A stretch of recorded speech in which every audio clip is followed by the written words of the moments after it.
Welcome once again to another episode of Victor Escalante Live. As we have previously published, today we're going to be discussing the presidential race and how it is being affected by the new normal in media, in people's behaviors, in the biases that people have, and of course the candidate.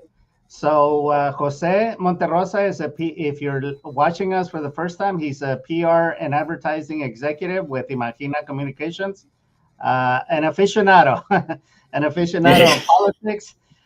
Me, on the other hand, I'm a political consultant. I've actually worked on campaigns as a campaign manager, as a strategist, and of course in all legacy media. So politics is in my blood when it comes to strategy and when it messaging, communication, etc. So let's go ahead and get started. Jose, where would you like to start? What if we do like a recount of events that have happened during the last 90 days? Because I think that dictates, what Okay. how the narrative has changed over So time. I'll kick it off. I was doing extensive research in preparation, and one of the stories that came up was that Kamala Harris has run the perfect campaign in the last 48 hours. Okay. Yeah. Now, this is, of course, this is subjective based upon the writer, and we're going to keep this objective and nonpartisan. This is not about Sure. politics. This is more about communications, media, strategy, and PR. Okay. Yeah. Rather than opinions. So while we have opinions, we will refrain from giving you our opinion. We'll let you come up with your own conclusion. So the reason that the writer was making that claim was the haul in just 24 hours was over 100 million. Okay. So there's an excitement about the campaign now with Vice President Harris in the mix that is being likened to Obama. So the excitement that once permeated the Obama campaign. So what's your take, Jose? Well, we had a series of events that basically set the tone of what this campaign was going to be about. We had the verdict in May 31st. We had the debate on June 27th, and we had the assassination attempt on June 13th. And then just this past weekend, basically Joe Biden stepping down and letting Kamala Harris become the next nominee for the Democratic Party. But the way that I see it is that we were seeing a Republican Party, a Donald Trump, that was very much on the offensive, right? If we look at the Google Trends, which is something that I did just a few hours ago, I can see those peaks in people's searches on Google. And they were not necessarily, in the case of Donald Trump, I guess a good reason to be searching his name on Google, because the peaks for in the case of Donald Trump where happened when the verdict, which happened in May 31st, May 30th. Yes. The debate, some peaked but didn't really do that much. He didn't get much of a spike after the debate. Not really. Yeah, I wish I could show these numbers to you right now, but how about the convention? What were the numbers looking like after the convention? Flat? I mean, a little bit better than the debate, but it didn't really do that much. I mean, the assassination attempt really spiked people to search the name Donald Trump. By far. And then, interesting. But you know what? Yeah, very interesting, because if you look at the 90 days, you see a Donald Trump dominating across, right? Yes. But then beginning this past weekend, he's pretty much gone. Yeah. I mean, Kamala is leading significantly. I mean, both are trending down in regards to searches, but still Kamala is, way above Donald Trump right now. So I think it will be key for her to keep that momentum. And, we have, first, she hasn't decided who the vice president is going to be. We haven't had the Democratic convention. So she has two mayor announcements coming up. So that may allow her, and this is just my perception again, that may allow her to keep that momentum. So I think if so she does, because you keep them on the edge. Because if you announce it right out of the gate, right, then you've lost your spark. You've lost your bang, and so if you drag it out, then you can get another spike out of announcing exactly, the vice president that she's going to select, and then exactly, everybody will be googling who the vice president is select is, yeah. and then comes the Apple research from all of the different political operatives. What do you think about waiting to announce uh, the presidential candidate and basically Joe stepping down after the convention? What do you think about that? Uh, well, Do you it think that was definitely by threw a design? punch. What's your take as a PR speaking as a PR strategist? I don't know, Victor. Okay, I don't know there's if a that lot of was things by we don't design. know. We can Yeah, only there's a lot of speculate. things that we don't know. Yeah, We can only what speculate. But my what we money know is for sure. that Yeah, they were waiting on all that money to be spent on messaging, right? On yes, absolutely. But what we know is that it threw a really hard punch yeah, on the Republicans to the yeah. point that my perception is that they, up to now, they don't really know how to respond to this. They don't. I was reading this morning as far as how to attack Kamala because they haven't been able to find anything that sticks. Dumb as a rock is not going to stick because she's very intelligent as a prosecutor and as a former AG. As a coconut, that has no traction. And here again, we get into very tricky strategy and messaging because if you attack her as a woman of color, you are alienating the suburban women who already are not very pro-Trump because of the choices related to the Supreme Court and abortion. And I found something very interesting, Jose, that I hadn't really thought about. But if you attack Kamala Harris, you are forcing black men, you're peeling away black men that were drawn to Trump because black men will not support attacking a woman of color because Exactly. because Yes. their spouses are their women in their circle are not going to allow that. What do you think about that? I think this goes across any female. I mean, Yeah. the fact that here's two things that we need to consider.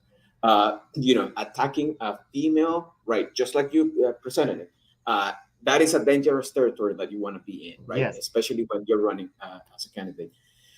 But I think that the other thing is the fact that you are this all white man, and I'm sorry if I'm putting it in those words, and then all of a sudden, you're running against a younger Yes. female, and guess what? That female was an attorney general in California, and then she has experience prosecuting individuals Yeah. that have violated the law. I mean, this looks like the perfect storm. Notice how she positioned herself in her first campaign speech to say, I know men of the likes of Donald Trump because Yes. I'm a prosecutor, again implying he's a felon, I'm not. And Yes. I know how to deal with people of his like. Exactly. So, again, that was by design. That was very much you feel so a scripted message by her operatives, which again, they did a good job. Yeah, and the other thing that the comment that I made to you before, I follow a lot Andres Oppenheimer, who is in Miami and is a very well-established, I guess, opinion guy when it comes to politics in Latin America. And he was saying about the attack of Donald Trump to Joe Biden was more related to his age Yes. and his cognitive capacity, right? Yes. And then what happens? But where are we now, right? That gets Now turned you upside are the down. old guy. Yeah. Yes. And so if you see the social media reaction to this, you're going to start to see a lot of videos of Kamala just dancing with music in the background, Yes. moving around, a lot of movement, a lot of energy. Uh, that is where this narrative is going, and that That's may the not. sizzle of the campaign. Okay. You know, Yeah, in advertising, sell the sizzle, not the steak. That's the exactly. sizzle. That's the sizzle in the campaign. In that Kamala is funny. She dances. She's very deliberate in her Mhm. comments, and so it's a totally different brand compared to to Donald Trump.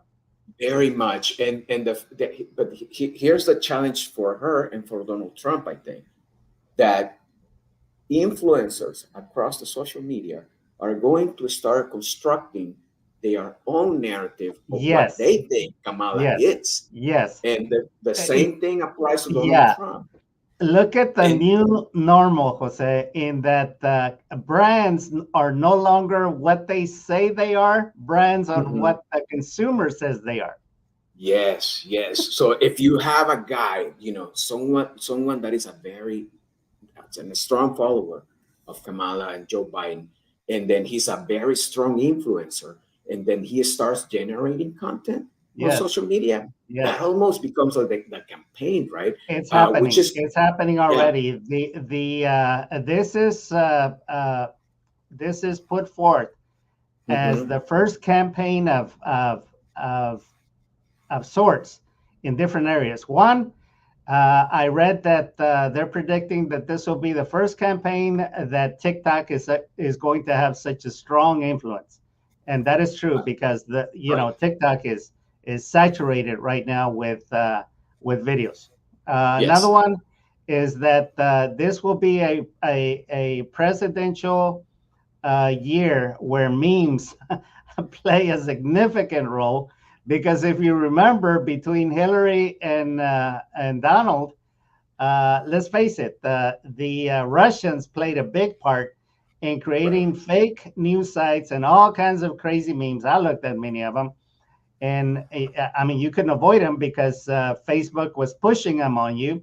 If you Yeah. do any kind of research or click on any kind of political stuff, again, the algorithm is going to feed you whatever it is that they think that you want to read and see. And so if you remember, Hillary didn't want to run that kind of campaign, and there wasn't that many surrogate posters with negative campaigning. But this one, it's full on. It's a full on war. All the Full on. surrogates are out in full force. And here's an interesting fact, Jose.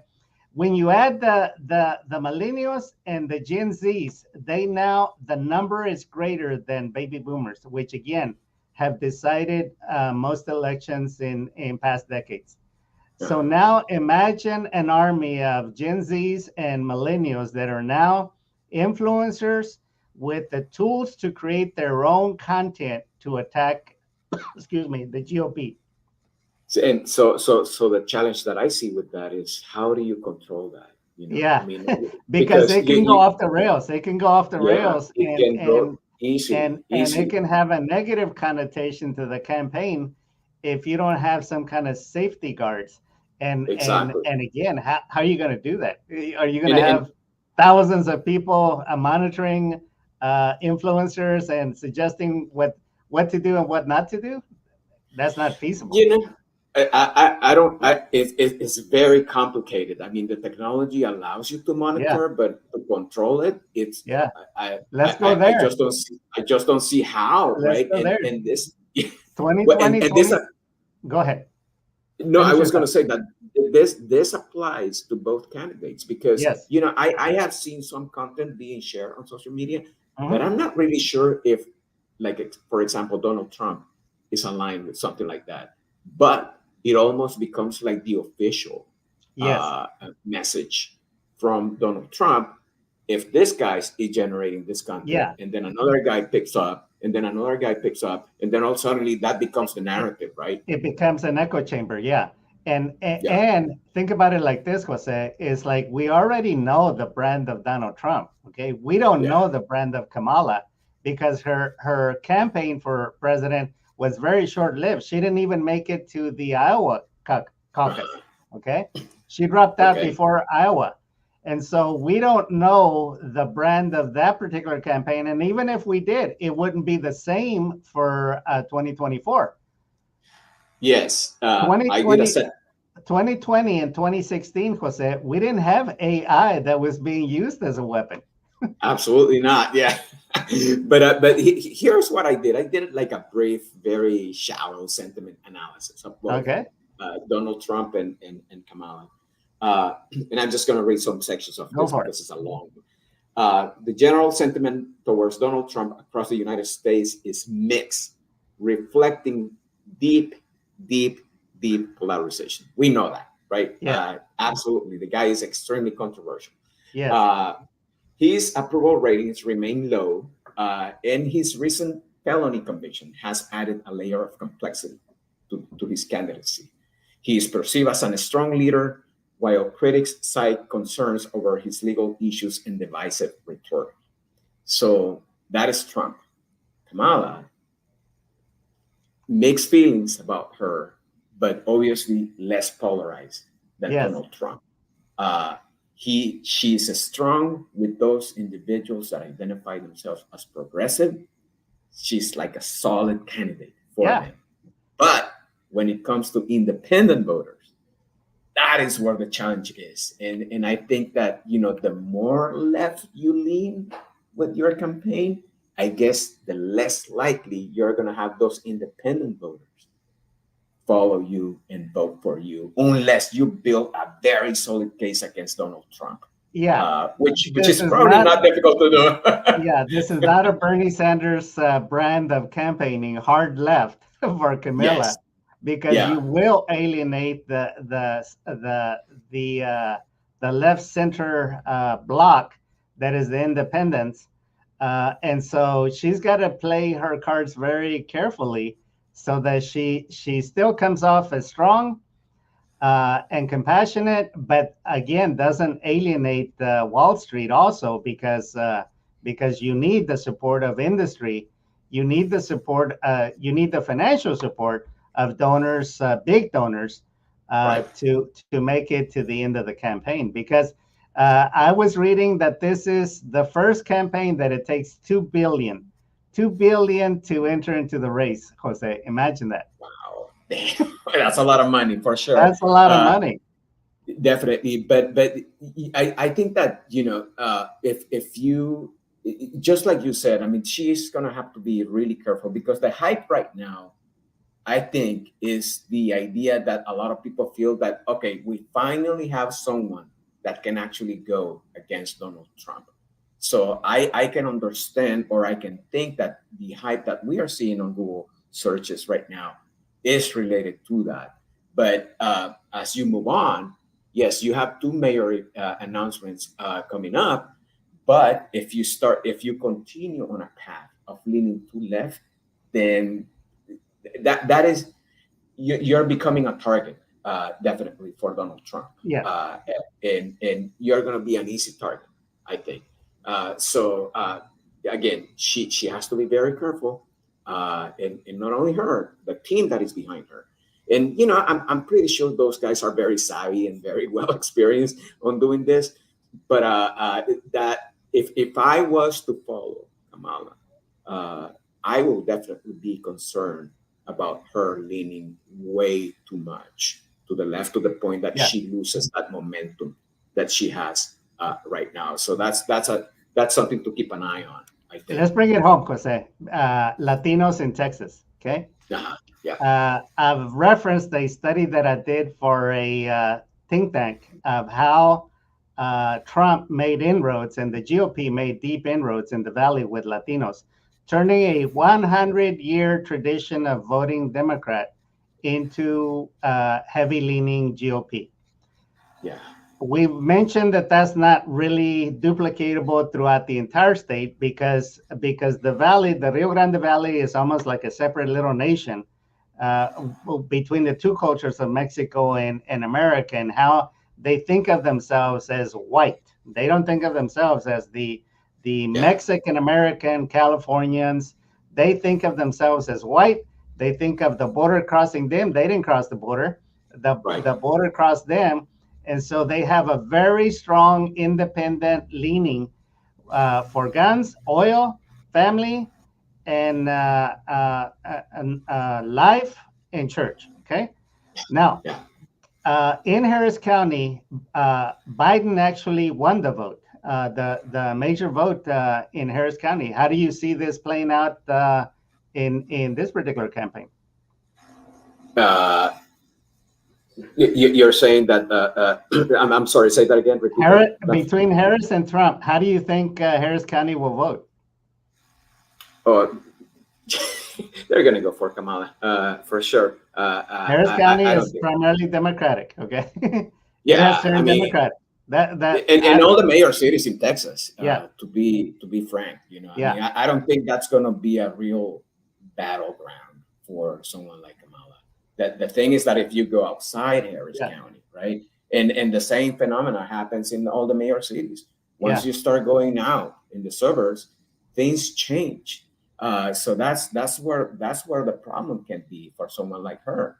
But here's the thing: if for someone or for the folks like in South Texas, for example, and this is again my perception, you Kamala need to build a very strong case against Donald Trump, and you have the means for it, because I don't think that Joe Biden was strong enough or didn't present himself as an individual that was able to stand in front of Donald Trump and build that, not build it, but power up. Let's use those words. The weaknesses of Donald Trump. Yeah, I mean, he is such a strong candidate. Yeah, the problems that he had become almost secondary. But you, Kamala, have the opportunity to go after that specifically. And if you go after that, then I think that you have a chance for those independent voters, because I think that those individuals have a problem with someone like Donald Trump. But when you put two candidates, Joe Biden and Donald Trump, well, maybe with this guy, because I mean, he's going to work on the economy, right? Yeah. He's going to give us jobs. But if you construct the narrative and you start attacking Donald Trump on the side on his main weak points, I think that you have a better chance. And I think that's where she's leaning towards too. So time will tell. Time will tell, because she was the voter czar. So they're weaponizing that she didn't do a good enough job of protecting the border. Right. And so they got ammunition for that. They got ammunition for that. Yes. And the thing is also, what are your mayor wins? Kamala Harris. Because she has no policy. They're trying to paint her with Joe Biden, but again, that wasn't her policy. That was Joe Biden's policy. Okay. Yeah. So she's got a fresh new platform to start from. That for Donald Trump, it's a liability. His previous history with some of the social things that happened under his watch, not necessarily the tax breaks, not necessarily all the other stuff, but it's like some of the country is not, I think, where it was in 2020. Jose, what do you think? I think that you're right. But when it comes to comparing both, obviously, I will say that if you're a Republican and you're a pro-Trump follower, I think that you have to start hitting on the economy really fast and really strong. Yes. Because I think that's the side that he can focus on. Mm-hmm. Because if you put Trump against Kamala, there is obviously a significant difference when it comes to managing the economy. We're not going to be talking about golf game for sure. No, and it's such a dumb idea, right, to be talking about that when you have such a significant advantage over the other person when it comes to a specific policies related to the economy, generating jobs, managing inflation, which is another big issue in the local market. But yes, let's talk about the electric, Jose. Every year, something like 2 million older people die. 2 million a year. Do the math, Jose. How many people of Trump's voters have died since 2010? A lot, and that's where they are not adding voters to the base in general because the vice president, J.D. Vance, doesn't bring that much additional voters. They're just drilling down on the same message and the same demographic. So where are all these voters going to come from? Well, the suburbs, right? But here's an interesting fact, Jose.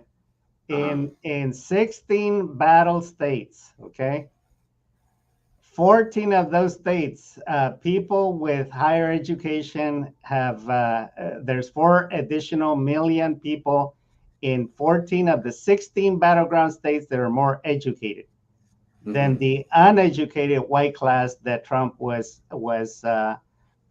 building his constituency on.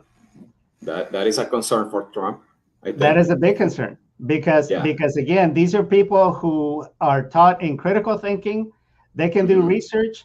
I mean, think about it. With AI, you can have information at your fingertips to check the facts on anything. To check the facts and allow you to create an opinion, which is the scary part of AI. A more educated opinion, as opposed to searching something on Google where you get a long list of things that you need to read. No, I mean, AI, they will do the analysis for you. Okay, so that having presence and making sure that whatever results you get by using something like ChatGPT is on your side, not on the other end of the spectrum, right? So it becomes different. What you're saying about those cities or states, it's probably what's happening in cities such as Houston, in becoming more Democrat, more critical on specific issues. I still believe that even though some Harris County votes heavily for Democrats, I don't think that's the California Democrat. No. Another fact, Jose, 4 million additional Latinos have voted since 2010. 4 million additional Latinos. Okay, there is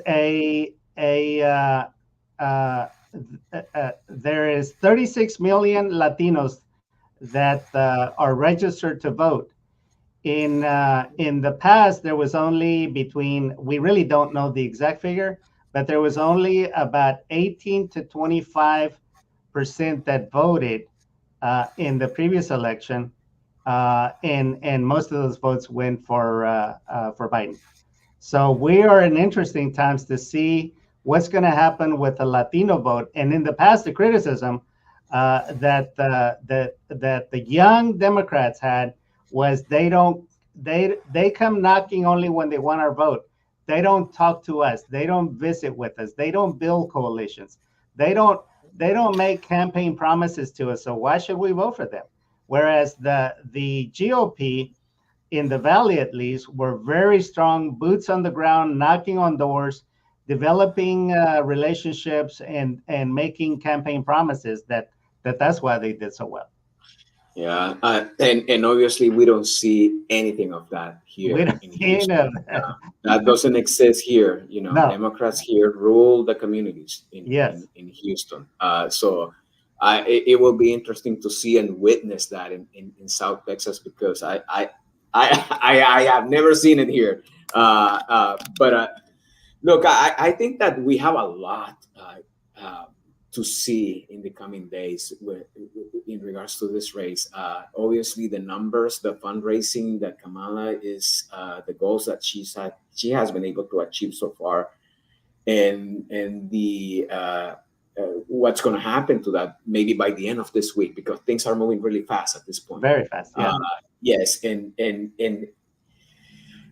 more interesting will be to see what the reaction is on the Republican side to this, because obviously they are on the defensive right now. Yes. And just like a week back, they were heavily on the offensive, but they lost it. They lost it at this point. So they need to say they need to do their homework to see what they can do to recover and gain that lead in front of a Democratic Party. So I think that part is going to be interesting, and I can see ourselves talking about this more in the coming weeks. This is going to get interesting for sure. Yeah, we could go into media next week, Jose, because I also did the extensive research on the media outlets.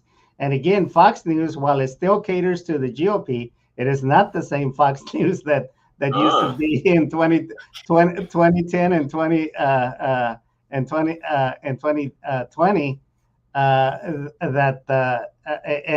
the media landscape has changed substantially. Look at CNN, how it's trending to the right, trying to raise the GOP.